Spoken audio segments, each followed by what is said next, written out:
Всем салют, групповой этап чемпионата мира подходит к своему экватору. Я уверен, что и этот игровой день не обошелся без сенсаций, как сыграла наша любимая сборная Казахстана, что приготовила нам битва аутсайдеров в лице Польши и Франции, а как сыграла Канада.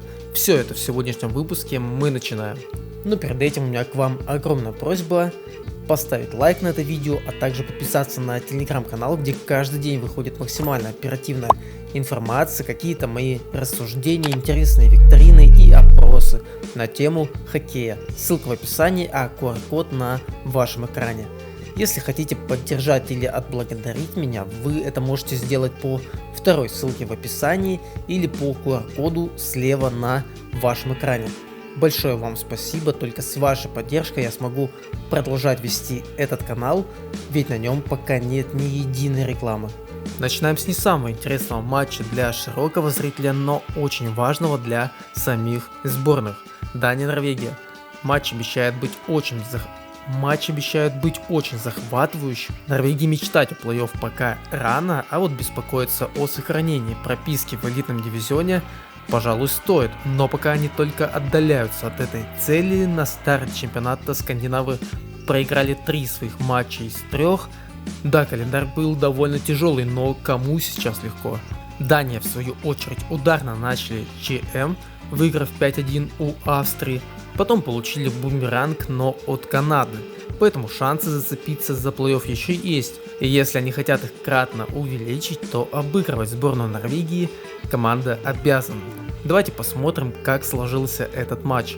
Начали команды довольно скудно, за первый период лишь 13 бросков в створ на двоих, и главное, ни один из них не завершился успехом. Все действие развернулось во втором и третьем отрезке. На 28-й минуте Бронсек Нигард забросил свою вторую шайбу на этом ЧМ. Это 18-летнее дарование, один из главных активов на будущее сборной Норвегии. Говорят, его на 100% на предстоящем драфте НХЛ выберут в первом раунде. Ладно, мы отвлеклись, хотя там особо ничего интересного не происходило. Второй гол в матче был забит на 60-й минуте, как многие догадались, в пустые. Отличился Эрик Салстен. 2-0, вот и закончился этот матч. Замечательная встреча, нельзя сказать, что мои ожидания были оправданы, но все равно спасибо командам за матч. Норвегия очень упростила себе борьбу за выживание, и если бы не 3 поражения подряд на старте, я бы сказал, что они могут зацепиться и за 4-е место плей-офф. Дании как будто уже тоже ничего не светит, с такой игрой нечего делать даже в претендентах на плей-офф. Статистика на вашем экране. Норвегию дальше лучшим игроком признаем молодого проспекта драфта 2024 года, автора победной шайбы Майкла Бренстега Нигарда. А мы идем далее, на очереди у нас команда фаворит этого ЧМ, судя по опросу в моем телеграм-канале. Если не верите, то можете перейти посмотреть это в закрепленном посте, у меня опрос был. И противостоять им будет бронзовый призер чемпионата мира. Вот это матч, наверное, США-Канада или нет, подождите, Швеция-Финляндия. Снова мимо ребята, это Казахстан-Латвия. Казахстан уже добыл очень важную победу против сборной Франции, но расслабляться никак нельзя. Нужно не только мыслить о том, как сохраниться в элитном дивизионе, нужно выходить и настраиваться на плей-офф. Я считаю, что все дело именно в менталке самих хоккеистов.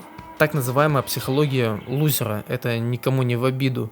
Латвия же начала ЧМ с матчей с 2 самыми слабыми командами в группе и провели их не супер уверенно.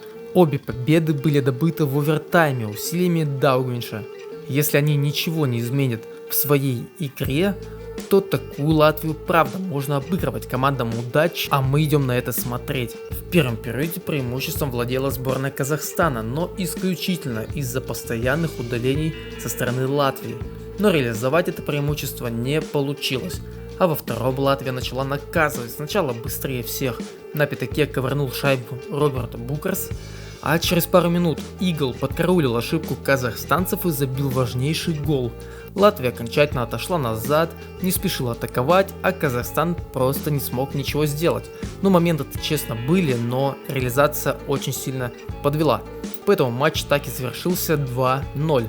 Снова Казахстан сыграл не лучшим образом, да, как я уже сказал, моменты были, но подвела реализация. С такой игрой можно обыгрывать Польшу, Францию, но не более. Какой раз расстраивался из-за этих парней, но Латвия, красавцы, они подобрали идеальную тактику под сборную Казахстана, сыграли предельно прагматично и надежно. Вот результат. Плюсом, конечно, отличную игру показал Гудлевский, с которого мы признаем лучшим игроком этого замечательного матча. Латвия занимает второе место в группе после 3 туров, а Казахстан довольствуется 5-м, но и это ненадолго. Дальше Швеция, Германия, ну и на сладкое США. Следующий матч 5-го игрового дня проходил уже в вечернюю сессию, это Канада-Австрия. Такое чувство, что шансов у Австрии нет, Канада потихоньку разгоняется на этом ЧМ и вряд ли даст сборной Австрии набрать свои первые очки. Сборные буквально неделю назад встречались в рамках товарищеского матча, тогда сильнее оказались кленовые. Я думаю, матч получится не скучным, как мы убедились, Австрия та команда, которая дает играть и себе, и сопернику. Поэтому игроки Канады получают уникальную возможность поправить личную статистику. Бегом смотреть. Активный хоккей пошел сразу, куча бросков, и на 7-й минуте Канада открывает счет. Отличился Козанс. Дальше Гюли оформляет вторую шайбу в ворота сборной Австрии, на что Ниснер из Зальцбурга отвечает своим голом. Но все мечты на камбэк сборной Австрии всего через пару минут развеял Боун Байрон. Уже во втором периоде Канада продолжила активно бросать по воротам. Давид Медленер уже не знал, куда просто деться. Сначала свою первую шайбу на турнире забросил Джаред Маккан, или Каен, я честно не запомнил. Затем Бедарду кто-то сообщил, что он уже не лучший снайпер турнира. Конор сразу же исправился, а под занавес второго отрезка Дюбуа довел счет до неприличного 6-1. Вы думаете, Австрия сдалась? Может, снялась с матча? Да нет. Сначала они отыграли одну шайбу усилиями Баумгартнера, а к 4-й минуте третьего периода забили еще одну. Шнайдер забросил свою первую шайбу на этом ЧМ. Вау. Австрия уже совершила небольшой такой подвиг, но и на этом они не остановились. На 11-й минуте Жвейкер сделал счет 6-4. Как думаете, может, у Канады-то задрожали ножки? Ответ – ну да. Потому что через несколько минут Шнайдер оформляет дубль. У меня просто нет слов, какие же красавчики, такого характера я давно не видел. Да не буду разводить интригу, 6-6 счет стал. Я просто не мог в это поверить, катался по полу, а на 15-й секунде овертайма Канада забила 7-й, и я с каменным лицом пошел записывать это видео. Вот это я понимаю матч. Здесь было все, красивые шайбы, отличные, накал страстей. В общем, спасибо Австрии за этот чудесный камбэк, за то, что они не сдались при 6-1. Показали, как нужно играть с фаворитом всего ЧМ, не надо ничего бояться, и как минимум зрители будут довольны. Ну, стоит еще сказать, что Биннингтон пропустил просто все. В третьем периоде за 9 бросков Честер пропустил 5 шайб. Австрия ухватилась всеми руками за очко, они, конечно, красавчики, теперь они оторвались от Британии. Статистика на вашем экране. Лучшим игроком матча, безусловно, становится Шнайдер. У него 2+1. И на ужин у нас самая сладкая битва не за жизнь, а за прописку в элитном дивизионе. Франция-Польша. Эти две глыбы мирового хоккея схлестнутся в ожесточенном матче за место под солнцем. Я думаю, в матче будет невысокий темп, весь уклон в оборону, тактические размеренные ходы, будто играет Бобби Фишер против Каспарова, а может даже кто-то и покруче. Предлагаю больше не отвлекаться и наконец оценить этот шедевр мирового хоккея. Франция с первых минут показала, кто будет задавать темп игры, а поляки, по всей видимости, были к этому просто не готовы. Адамо за 2 минуты оформил дубль, просто красота. Посмотрите на эти голы, какая умница. В начале второго Де Коста увеличивает преимущество до 3 шайб, реализовав большинство. И на этом французы не успокоились. Бельмар отличается во втором матче подряд. Здесь новая реализация большинства. Франция, кстати, забила в 2 из 3 своих попыток. Дальше Польша, возможно, как-то ментально вдохновилась небольшим подвигом Австрии, но на тот момент небольшим, и тоже в кратчайшие сроки отыграла 2 шайбы.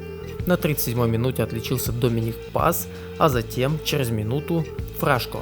Дальше сборной Франции удалось успокоить игру, да и Йоланин в воротах играл отлично. Классный матч, вообще встречи, которые вот проходили вечером, выдались отличными. Франция выигрывает ключевой матч за сохранение прописки в элитном дивизионе, так как Польше теперь нужно набирать минимум 4 очка, чтобы как-то выбраться оттуда, куда они себя загнали. И надеяться на то, что Франция будет всем сливать. Статистика у вас на экране. Лучшим игроком матча я признаю вратаря Йоланина сборной Франции, который на протяжении всего матча смотрелся отлично.